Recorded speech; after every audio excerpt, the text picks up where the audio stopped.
infants will learn an important concept: object permanence. Everything has a life of its own, even if it is out of sight. At Maya's age, babies know to look for the object, but they might not have everything else straight. 10-month-old Simon is about to make a classic mistake, known as the A not B error. Although he watched us place the Oh, that skipped right over object permanence, the next one. Let's see.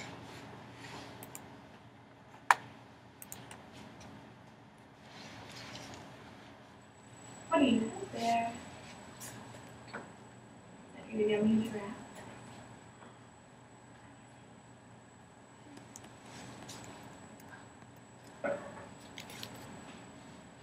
Oh, oh, the handle's empty. Oh.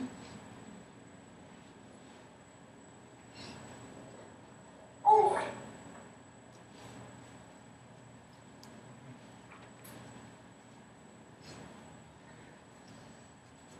Where's that giraffe?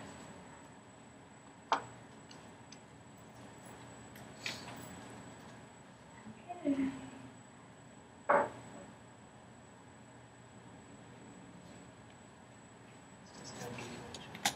All right. So that is failure to have object permanence. So they do not understand that even though I can't see it, it's still there. Which is sort of weird, right, that they don't have that. But that's because when babies are born, they don't have all those connections yet. So they have not made the connection that these things say, even though you don't see them. Okay? And now through experience, those connections get made. So they see often enough that the giraffe is put under there. At some point, the neurons connect, and they go, oh, it's still there. Duh, of course. Because right? Now they have that neuronal connection, and they can make that thought connection. Yeah, literally. Eureka moment. What was that? They have a eureka moment. They have a eureka moment, an aha moment, which is actually a psychological term, aha moment. Yeah, which is when the neurons suddenly connect, and you get the answer. Okay? Happens to adults, too.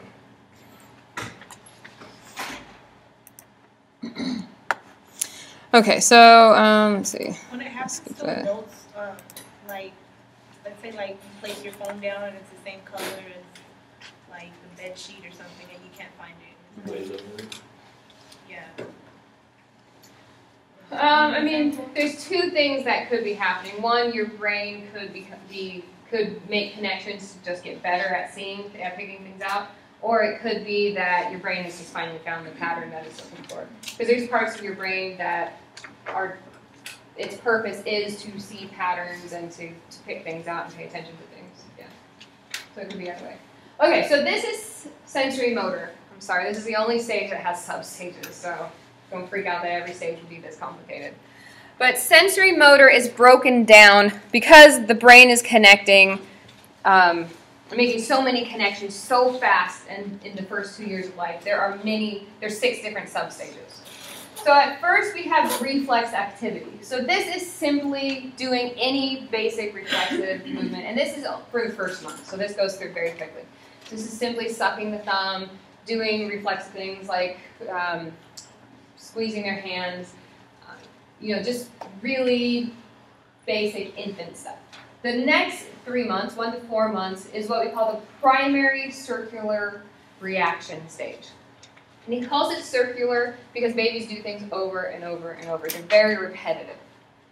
And the repetition helps those neurons to develop. Same thing with studying for an exam. The more you repeat it, the better the connection the neurons make. So babies do things over and over again in order to help the neurons to connect. So this is repetition of interesting things based on their body. So the primary interest is the body. So kicking the legs, blowing bubbles, trying to roll over, looking at their hands, wiggling their fingers, anything that is just on their body. Okay.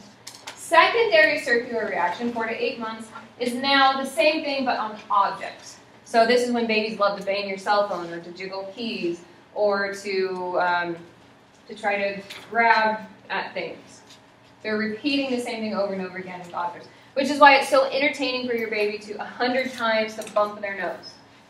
or to jiggle the keys in front of their face. No matter how many times you do it, it's still entertaining for them. Because that's what their brain needs at that time point. But children, humans, are interested in whatever is developmentally appropriate for them. Which is why for kindergartners, learning to read and write and do math is so such torture, because their brain is not ready for that yet. Then we have a coordination of the past schemes. So now they're using their body in order to do things with objects. So now they have, they can solve problems. They can do things. So they can, if they want to hold an object, they can push something aside to grab the object. So they're realizing, not only can I do things with my body, and I can do things with an object, but I can use my body in order to do something with an object. So they're coordinating those previous two schemes. Does that make sense? Yes. Okay. After that, we have the tertiary circular reaction. Tertiary means third. This is a year to a year and a half. So now they start to experiment. What happens if I do this? What happens if I pull the hair on the dog? What happens if I splash my mom with water? What happens if I kick something, or I hit something, or I pinch something? And so this is when babies can start getting slightly annoying, because you're like, stop pulling my hair, or you can't wear earrings, right? Because the child's going to rip them out of your earlobe. Because they're trying to see what happens if I do this. And now, at a year and a half to 2 years old, we have the beginning of true thought, where children are thinking things through. So they're able to solve problems mentally. Prior to this, they have to do something in order to solve the problem. They have to physically solve it. But at a year and a half to 2 years, they can think things through. This is when you look at your kid and you go, I know you're thinking of something bad. Don't do it. I know you're thinking of it. Okay? Because, and then they laugh because they were thinking of it, and now they know you thought of it, and it's hilarious. Okay? Because also the idea of you thinking about something is new to them. And we're going to talk more about that development of, it's called a theory of mind. How do I think other people think? Okay? All right, they also begin to use symbols. So this is when language begins to develop. And they can visualize how things would work. They can mentally understand things. They can do mental experiments in their mind and then test it out. So it's really amazing the complexity of thought as early as a year and a half. However, this also means if your child is younger than 2 years old, then there's really not a lot of point in getting upset about them doing bad things. Now, you should still tell them, no, don't touch that stove. But sometimes I see parents who are like, my kid knows better, and they're such a brat. I had a client once who said her daughter was a bitch, and she was a year and a half old. And I'm like, no, she's going to grow up to be that way because of the way you're treating her, but she is not currently. It's not possible for a child to have that type of thinking in their mind. And I didn't want to say, I think you are, because that's unprofessional, but sometimes your therapist thinks that about you. So children and morality only begins to develop at this point as well, because obviously it takes a lot of thinking capacity to develop a sense of morality. So morality only barely begins to develop around 2 years old. So saying no and yes and that's good and that's bad, that's great. That begins to stimulate the development of morality and moral thinking, but you can't really have high expectations of a 2-year-old. Okay? Which is surprising to me how many times I have to tell parents that. Let me get you first and then I'll get you. My daughter's too, and sometimes because she's already like 3 feet tall. She's gonna be big. Mm-hmm. She can open the front door. One time my husband was watching her, and he was like, don't go outside. And she looks at him, and he's like, go ahead, try me. And she'll like step a little bit, look at him, step a little bit further. Yep. What you gonna do? Yes, and that makes sense because she's in the beginning of thought stage. Experiments. What happens if I do this? And she's predicting in her mind this may happen, which is why it's hilarious to them when the prediction comes true, and why they continue to test you, because it's just fun. And they don't understand that it's annoying to you or whatever. It's just funny to them. And we'll talk about the egocentrism of that age too, where they think, if this is how I'm thinking and feeling, you must be too. So if it's entertaining for me, you must think this is great, when it's actually driving you crazy because it's at 4 o'clock in the morning. Okay? So they don't understand that. Yeah. Do you feel that like babies that had probably like trauma in the stomach, that you feel like the development would be like kind of slow? It I can have be, an yeah. adopted sister, Mm-hmm. and she was born with meth in her system. Oh. So she was like, she did like the birth to 1 month. She never did. Like she never was like she should. She had shape. Yeah. But now she's developing a lot better. Good. Yeah. But kind of slow. Yes. Other people did not see, like my little sister. Yeah, I mean, toxins in the fetal environment, and drugs are an extreme toxin, they're going to affect how the neurons connect. And one of the problems with meth is that it disconnects neurons and can even burn out neurons so that they can't talk to each other anymore. So luckily for a baby, I mean, their brains can compensate with that, but it's definitely going to delay their development. So it's a terrible thing for them to have to go through.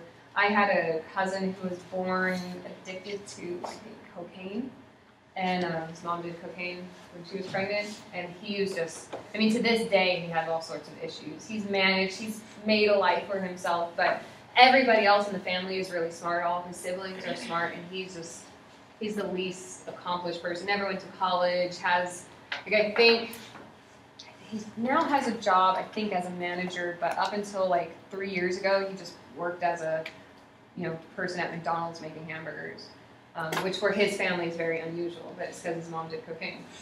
Yeah. So it just sort of depends on the amount that was done, because I know with him it was a lot. It was really bad. So if your sister is really starting to progress, then she was probably lucky enough that her brain was flexible enough to accommodate the damage that was done, and it may not have been severe enough damage in the first place to super delay her. She started at 4 months. She was 4 months. When you guys got her? 9, Yeah. So she did it like to 4 to 9. Yeah. We had her until she was 4 and then she left. Now, it also sounds like she's been adopted into a loving family that's willing to work with her. So that's another thing. The good thing about the brain is even if damage is done in one area, if the brain is stimulated properly, it can make connections around the damage. So same like if you were in a car accident and your brain was damaged. Eventually, with enough physical therapy, your brain can reconnect things around the damaged area. So the same thing can happen with drug use. Now my cousin, after he was born, he was then sent into the foster care system and bounced around and never got the development, the stimulation that he needed, in my opinion. What about if you get adopted into a family that doesn't understand The issue? Yeah, of your development? Then it could cause the lack of the stimulation that your brain needs to develop appropriately. I mean, even if the family doesn't understand you, they may still be loving, and that's a huge protective factor for you.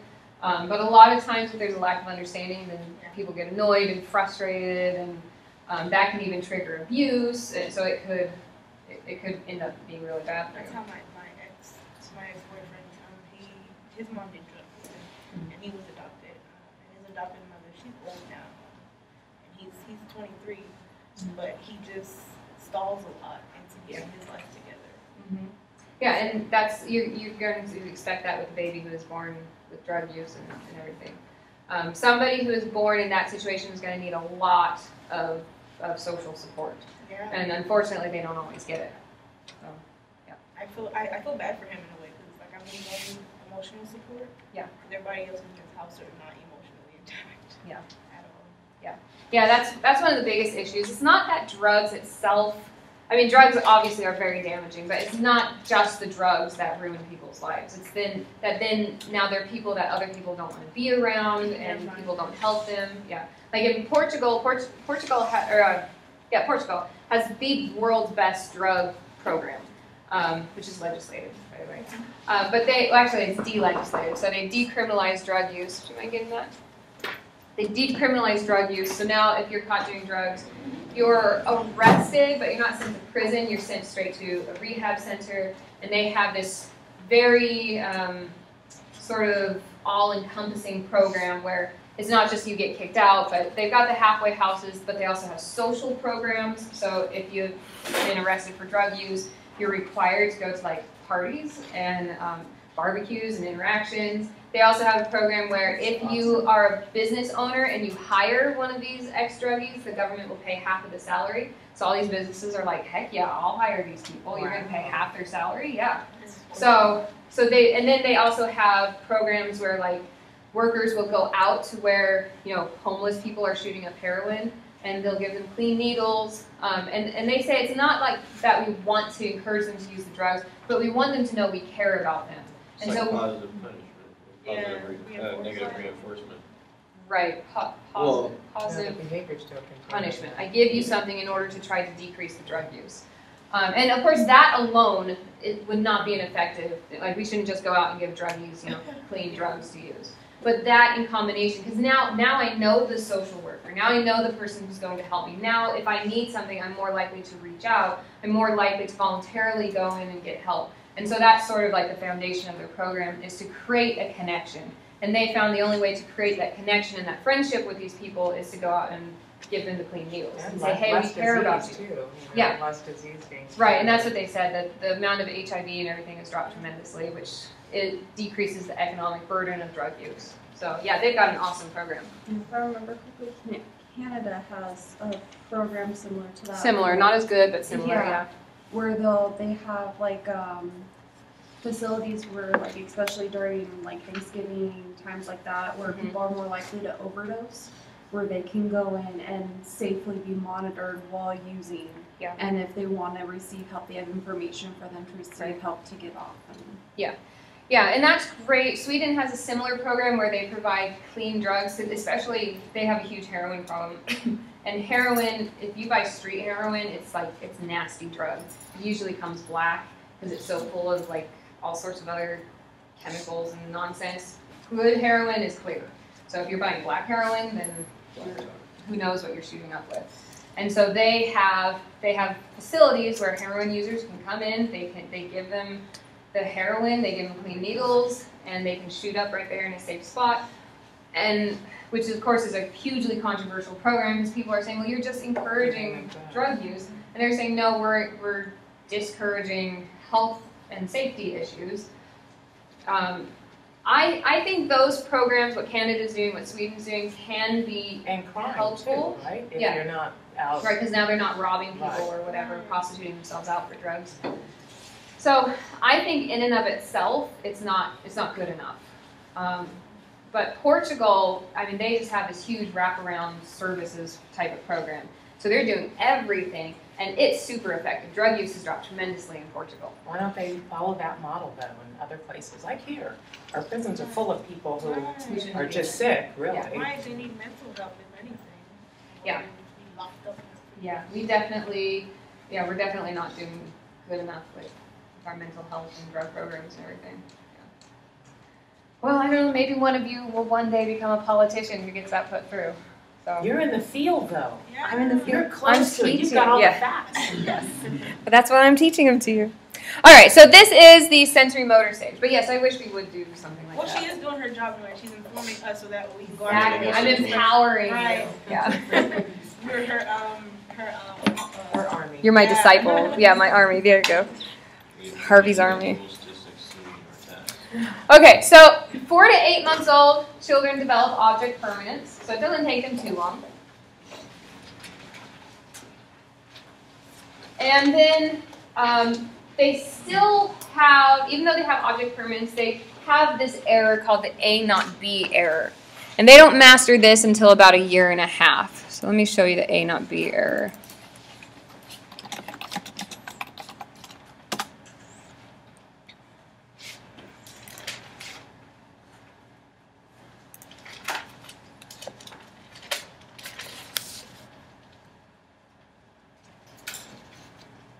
You ready?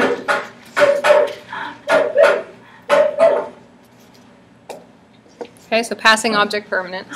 There he is. Very good, Dad. There he is.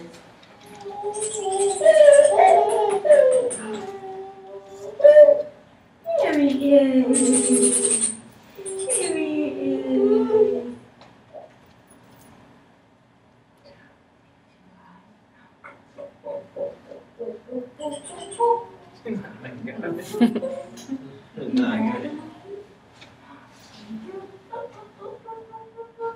You're holding on tight this time.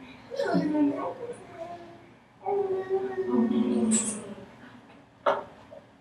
There he is. There he is.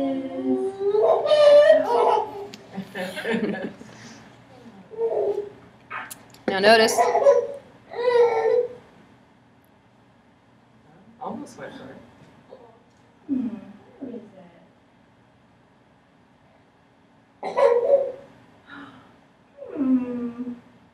Oh, there it is. There he is.